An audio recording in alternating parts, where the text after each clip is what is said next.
اگر کوئی قرآن مجید میں تحریف کرتا ہے، پرنٹنگ میں قصدن غلطیاں کرتا ہے، تو ہم بیٹھ جائیں، بس کرنے دیں اس کو کہ آپ نے ایسا مبہم فیصلہ کیوں دیا جس سے عام لوگوں میں یہ تاثر پھیل رہا ہے کہ جیسا کہ آپ نے قادیانی کو مذہبی آزادی دے دی ہو اور ان کو تبلیغ دینے کی اجازت دے دی ہو اور ان کو غلط تفسیر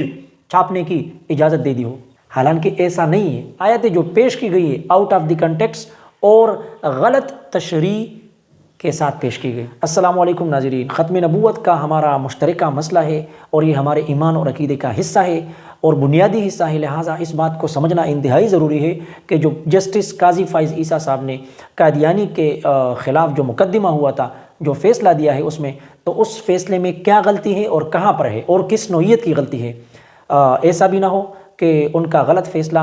اس کو ہم ٹھیک قرار دیں، اور ایسا بھی نہ ہو کہ ان کی اگر فیصلے میں چھوٹی سی غلطی ہے اور اس کو ہم بڑھا چڑھا کر پیش کریں، یا ایک غلطی کے بجائے جو غلطی انہوں نے نہیں کی وہ ہم اس کا ڈنڈورا پیٹیں کہ بھائی اس نے یہ غلطی کی ہے۔ تو میں پورا سپریم کورٹ کا فیصلہ بھی آپ کے سامنے رکھوں گا، اور جہاں پر علماء کا اعتراض ہے اور جہاں پر واقعی اعتراض بنتا ہے وہ بھی آپ کے سامنے پیش کروں گا کہ کہاں پر قاضی صاحب نے اور سپریم کورٹ سے کیا غلطی ہوئی ہے۔ تو دراصل بات یہ تھی کہ مبارک احمد ثانی نامی ایک بندہ قادیانی 2019 میں کیا کرتا ہے کہ تفسیر صغیر کے نام سے، قادیانیوں کی ایک تفسیر ہے جو قرآن مجید کے لیے وہ اپنا ان کا قرآن مجید ہے اور اس میں تحریف کرتے ہیں، یعنی ترجمے میں وہ خود سے الفاظ کے معنی اور تفسیر میں چیزیں اور تشریح ڈال دیتے ہیں۔ اس میں وہ تفسیر کہیں پر چھپائی گئی تھی، اس نے صرف یہ کیا تھا کہ تقسیم کی تھی، لوگوں میں اس کو تقسیم کیا تھا، بانٹنے والا کام کیا تھا۔ اس کے خلاف مقدمہ ہوا، 2022 میں مقدمہ ہوا، اور استدعا کی گئی کہ 2021 کا جو ترمیمی شک ہے وہ بھی اس پر لاگو کیا جائے۔ بہرحال جو بھی باتیں تھیں، تو سپریم کورٹ نے فیصلہ دیا کہ یہ بندہ، اس کو ہم ضمانت دیتے ہیں، اور وجہ یہ بتائی گئی کہ چونکہ اس نے جرم 2019 میں کیا ہے اور جو 2011 کا قرآن پرنٹنگ اور پبلشنگ ایکٹ ہے پنجاب کا، وہ 2011 میں بنا ہے، لیکن اس میں ترمیم 2021 میں کی گئی ہے، اور 2021 کی ترمیم کے بعد یہ بندہ مجرم بنتا ہے، اس سے پہلے یہ تقسیم والا کام پہ بندہ مجرم نہیں بنتا۔ یہ سپریم کورٹ کا موقف ہے، اور یہ بالکل ایکچول بات ہے، میں آپ کو وہ بھی بتا سکتا ہوں، دکھا سکتا ہوں، ایک اور ویڈیو میں وہ چیزیں کلیئر کروں گا۔ لیکن اب میں بات کرتا ہوں کہ سپریم کورٹ کے فیصلے میں غلطی کہاں ہے۔ تو غلطی یہاں پر ہے کہ قاضی صاحب نے کچھ آیات کا حوالہ دیا ہے کہ انا نحن نزلنا الذکر وانا لہ لحافظون، کہ بھائی اللہ تعالیٰ نے قرآن کی حفاظت کا ذمہ لیا ہے تو آپ کو زیادہ فکر کرنے کی ضرورت نہیں ہے۔ اچھا، یہ بات تو ٹھیک ہے، لیکن اس میں تھوڑی سی غلطی یہ ہے کہ یہ موقع کی مناسبت سے آیت نہیں ہے، کیونکہ فیصلہ کیا ہے، مسئلہ کیا ہے، کیس کیا ہے، مقدمہ کیا ہے، اور آپ یہ آیت پیش کر رہے ہیں، تو یہ آؤٹ آف دی کنٹیکسٹ ہے، یعنی کہ سیاق و سباق سے ہٹ کر اس آیت کو پیش کیا گیا ہے۔ اور دوسری آیت لا اکراہ فی الدین، کے دین میں کوئی جبر نہیں، کوئی سختی نہیں، اس کو بھی آؤٹ آف دی کنٹیکسٹ پیش کیا گیا ہے۔ کیوں؟ کیونکہ اس فیصلے میں تو ایسی کوئی بات ہے ہی نہیں کہ قادیانی کو زبردستی مسلمان کیا جا رہا ہو، اس کو زبردستی گن پوائنٹ پہ جو ہے نا کلمہ پڑھایا جا رہا ہو، ایسی کوئی بات تو ہے نہیں۔ تو لا اکراہ فی الدین والا آیت بھی یہاں پر صادق نہیں آتا، لہٰذا قاضی صاحب کو یہ آیات یہاں پر پیش کرنے کی ضرورت نہیں تھی، اور اسی پر علماء نے اختلاف کیا کہ بھئی یہ آپ نے آیتوں کا غلط اس کے مطلب بیان کیے اور تشریح کی ہے۔ چونکہ میں اس میں یہ کہتا ہوں کہ قاضی صاحب دین کو بہت زیادہ اس چیز میں انوالو کرنا چاہتے ہیں، کیونکہ ان کا جو بھی فیصلہ ہم نے دیکھا ہو تو وہ زیادہ اسلام کی طرف ان کا رجحان زیادہ ہے، تو انہوں نے کوشش کی ہے، لیکن ظاہر وہ عالم تو نہیں ہے، مفسر تو نہیں ہے، محقق تو نہیں ہے، تو میرے اندازے کے مطابق ہو سکتا ہے اس کو غلطی لگی ہو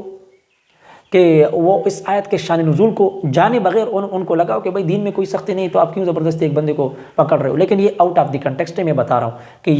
یہ جو چیزیں ہیں، یہ آیتیں جو پیش کی گئی ہے آؤٹ آف دی کنٹیکسٹ اور غلط تشریح کے ساتھ پیش کی گئی،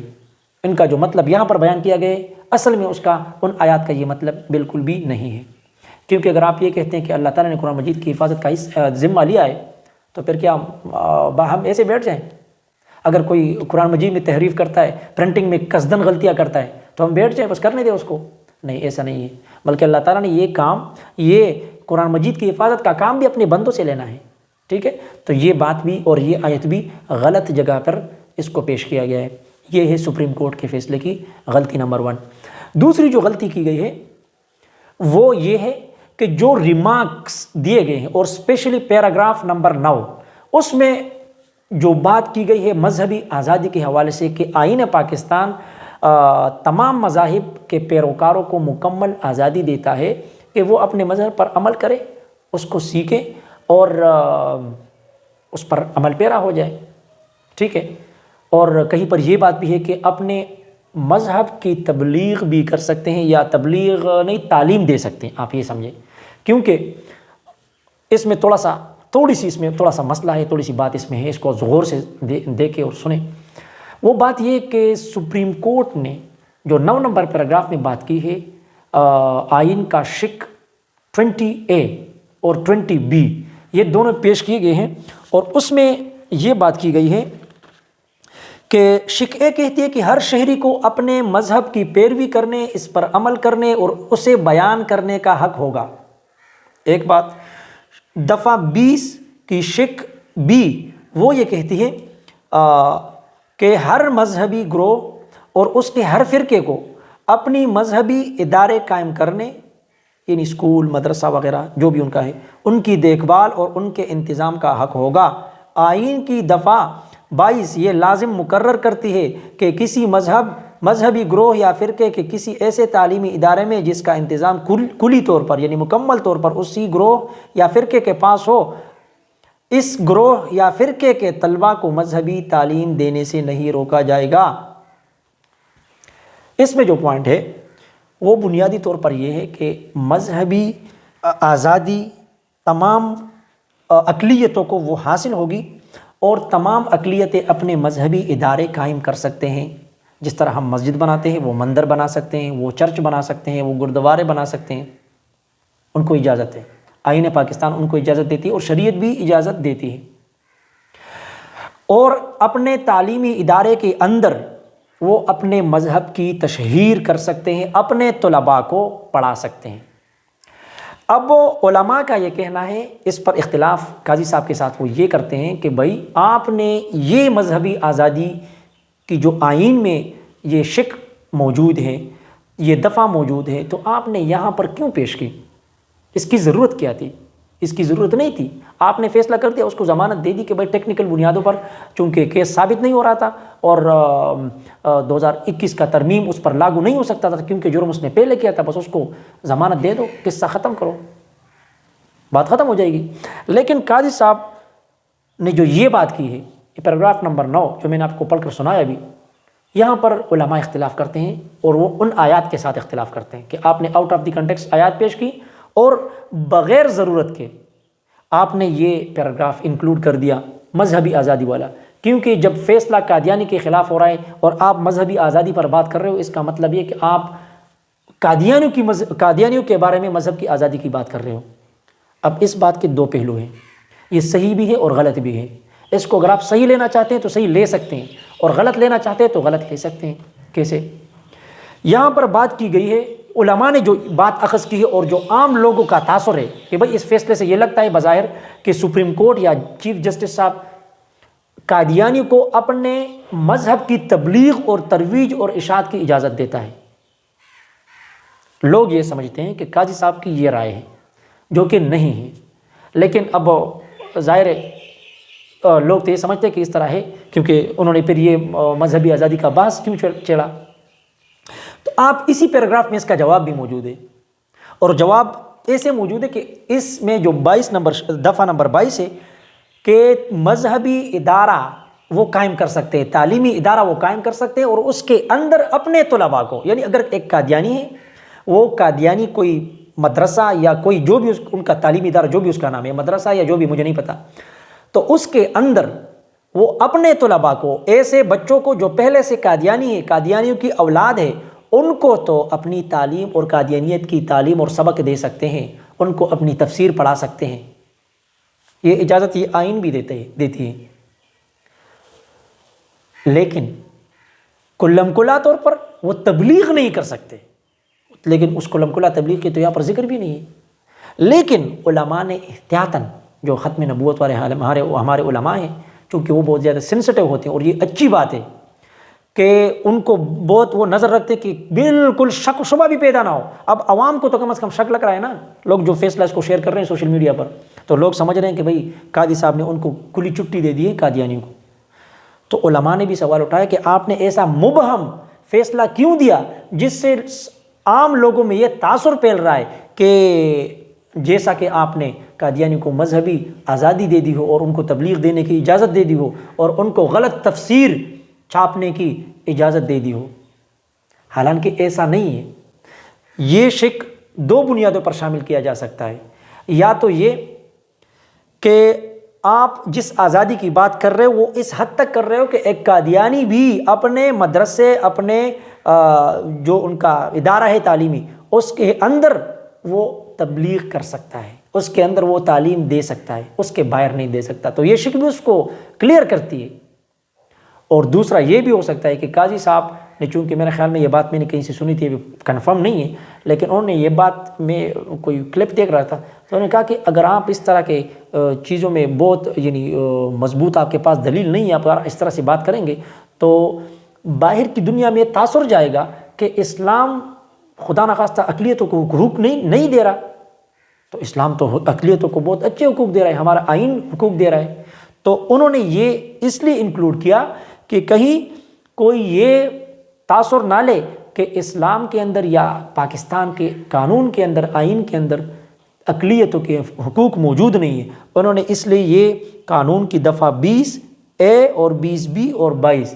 اس کو بیان کیا کہ بھائی یہ دیکھو، آئین کے اندر، پاکستان کے آئین کے اندر اور اسلامی اور شریعت کے قانون کے اندر بھی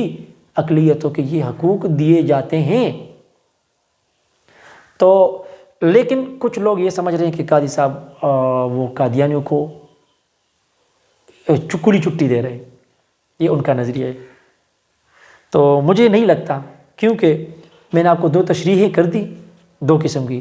اور اگر دوسری تشریح لی جائے تو وہ تو بالکل کلیئر ہے کہ انہوں نے جس آزادی کی بات کی ہے وہ within the institution, within the boundary wall of the institution ہے، اور اس پہ تو کسی کا اختلاف ہی نہیں ہے۔ لیکن پھر بھی میں یہ کہتا ہوں کہ اس پورے فیصلے پر سوالات کیوں اٹھے؟ دو وجوہات پر۔ آیات کو پیش کرنے کی ضرورت نہیں تھی اور آؤٹ آف دی کنٹیکسٹ اور غلط تشریح کے ساتھ پیش کی گئی یا ہو گئی غلطی سے، انسان ہے۔ دوسری غلطی اس فیصلے میں جس پر سوال اٹھائے جا رہے ہیں کہ یہ مذہبی آزادی کا جو پیراگراف آپ نے یہاں پر بیان کیا ہے، اس کو بیان کرنے کی ضرورت نہیں تھی، اور میرا بھی یہی خیال ہے کہ یہ ضرورت نہیں تھی۔ اگر سپریم کورٹ اس کو واپس لے لیتا ہے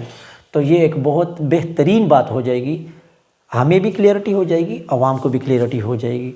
اور جو سوالات اٹھائے جا رہے ہیں انشاءاللہ وہ ختم ہو جائیں گے۔ اس حوالے سے سپریم کورٹ نے کیا کیا ہے؟ سپریم کورٹ نے کل یعنی جمعے کے دن کو پنجاب گورنمنٹ کی طرف سے جو اپیل دائر کی گئی اس کو کل کے دن کے لیے رکھ دیا، اور پیر کے دن کے لیے مخالف فریق کو بھی بلا دیا، یعنی اس کے وکیل کو، یعنی قادیانی کو جو وکیل ہے اس کو بھی بلا دیا کہ آپ آ جائیں، اور باقی جتنے بھی عالمی علماء ہیں اور جو اسکالرز ہیں جن کو تحفظات ہیں اس فیصلے پر، تو ان کو سپریم کورٹ نے دعوت دی ہے کہ آپ آ جائیں اور ریویو پٹیشن میں پیر کے دن اپنے موقف کو ہمارے سامنے رکھ دیں کہ ہم سے کیا غلطی ہوئی ہے اور اس غلطی کو ہم کس طرح درست کر سکتے ہیں، آپ اپنی رائے دیں۔ سپریم کورٹ نے کھل کر جسٹس قاضی فائزہ صاحب نے یہ بتایا ہے کہ اگر میری غلطی میں کوئی کمی ہے تو اہل رائے اور اہل علم ان کا یہ فرض بنتا ہے کہ وہ آ کر ہمیں غلطیوں کی نشاندہی کریں، اور آئینی راستہ اس کے لیے کھلا ہے۔ انشاءاللہ پیر کے دن کے لیے سماعت کو مقرر کر دیا گیا ہے، تو میرے خیال میں چیف جسٹس صاحب نے یہ بھی بہت اچھا کیا، اور یہ ان کی طرف سے ان کی نیک نیتی ظاہر کرتی ہے، ورنہ تو اس کیس کو لٹکا بھی سکتے تھے کہ نہیں میں نے فیصلہ دیا ہے بس یہ ٹھیک ٹھاک ہے اور اس میں کوئی غلطی نہیں ہے، لیکن انہوں نے کہا ہے کہ علماء جن کو تحفظات ہیں وہ سپریم کورٹ میں آ کر اپنے تحفظات پیش کریں اور ہمیں سمجھائیں، ہم اس کو ٹھیک کر لیتے ہیں۔ تو میرے خیال میں اس سے بھی یہ بات ظاہر ہوتی ہے کہ اگر کوئی غلطی اس فیصلے میں ہے بھی تو وہ انسانی غلطی کی بنیاد پر ہوگی، نہ کہ انٹینشنلی۔ لیکن کچھ لوگ وہ ذاتی عناد اور ذاتی بغض اور سیاسی اختلاف کی وجہ سے قاضی فائز عیسیٰ صاحب کے خلاف جو ہے نا وہ مہم چلا رہے ہیں۔ یہ انتہائی غلط بات ہے کہ آپ ختم نبوت جیسے بڑے مقصد کو اپنی ذاتی دشمنی، عناد اور بغض اور حسد نکالنے کے لیے استعمال کر رہے ہو۔ ایسے بندے کو میرے خیال میں اپنے ایمان کی فکر کرنی چاہیے، تھوڑا سا غور کرنا چاہیے۔ باقی بات یہ ہے کہ ہمیں آپ صلی اللہ علیہ وسلم سے کوئی بھی بندہ عزیز نہیں ہے، نہ ہمارے والدین، نہ ہماری اولادیں، اور نہ ہماری اپنی جان، کیونکہ اگر ہمارے حضور صلی اللہ علیہ وسلم کی ختم نبوت پر ڈاکہ پڑتا ہے تو ہم اپنے سر کٹانے کے لیے بھی تیار ہیں، اور ہم وقت تیار ہیں۔ کسی اور بات پر تو ہم سوچ سکتے ہیں کہ بھئی یہ کام کرے یا نہ کرے، لیکن اگر ثابت ہو جائے کہیں پر بھی کہ ختم نبوت پر ڈاکہ ڈالا گیا ہے تو اس کے لیے ہم سر کاٹنے کے لیے بھی تیار ہیں اور سر کٹانے کے لیے بھی تیار ہیں، اور اس کے لیے صرف میں نہیں، سارے مسلمان ہم تیار ہیں انشاءاللہ۔ تو اس بات پر کوئی شک نہیں ہونا چاہیے، لیکن اس کے ساتھ ساتھ ایسا بھی نہیں ہونا چاہیے کہ ایک بندے نے ایک گناہ کیا نہ ہو، اس کا کوئی قصور نہ ہو، اور اس کو آپ قصوروار ٹھہرا دو، اور وہ بھی اتنے بڑے فیصلے میں، یعنی خاتم النبیین والے مسئلے میں، یعنی ختم نبوت والے مسئلے میں اگر اس کو آپ مورد الزام ٹھہرا رہے ہو تو یہ بھی پھر، اگر الزام ہے یہ اور غلط ہے تو یہ بھی پھر بہت بڑی غلطی ہے۔ لہٰذا اس سے بھی بچنا چاہیے، افراط اور تفریط سے ہمیں بچنا چاہیے۔ یہی مسئلہ ہے آج کل کا کہ میڈیا کسی چیز کو بہت اس طرح سے اچالتا ہے کہ اس میں اٹریکشن اور جذبات کو للکارا جاتا ہے اور اٹریکشن پیدا کی جاتی ہے، لوگ پھر اس پر کمنٹ بھی کرتے ہیں، دیکھتے بھی ہیں، اور تو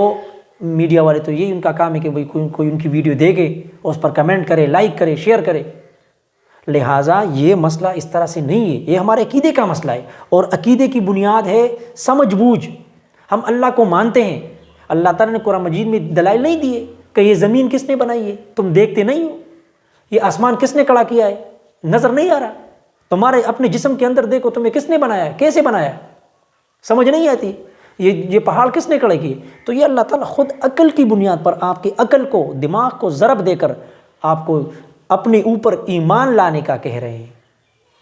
تو عقیدے کا تعلق ہوش سے ہے، جوش بعد میں آئے گا، لیکن ہمارا مسئلہ یہ کہ ہم جوش کو پہلے کر دیتے ہیں، اور جب کوئی غلطی ہم سے ہو جاتی ہے پھر کہتے ہیں او واہ ہم سے غلطی ہو گئی یار، یہ تو کیا ہو گیا۔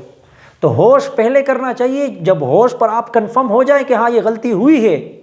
کوئی کمی ہے، پھر اس کے اوپر ہم نے کوئی کمپرومائز نہیں کرنا ہے۔ لیکن ہوش بہت ضروری ہے، اور جتنا بڑا مسئلہ ہو اس پر اتنا زیادہ ہوش کرنے کی ضرورت ہے، اس کو دیکھنے کی ضرورت ہے۔ مفتی تقی صاحب کا بھی اس پر ان کی رائے آئی ہے، اگلی ویڈیو میں انشاءاللہ میں اس پر بات کروں گا۔ تھینک یو، اللہ حافظ۔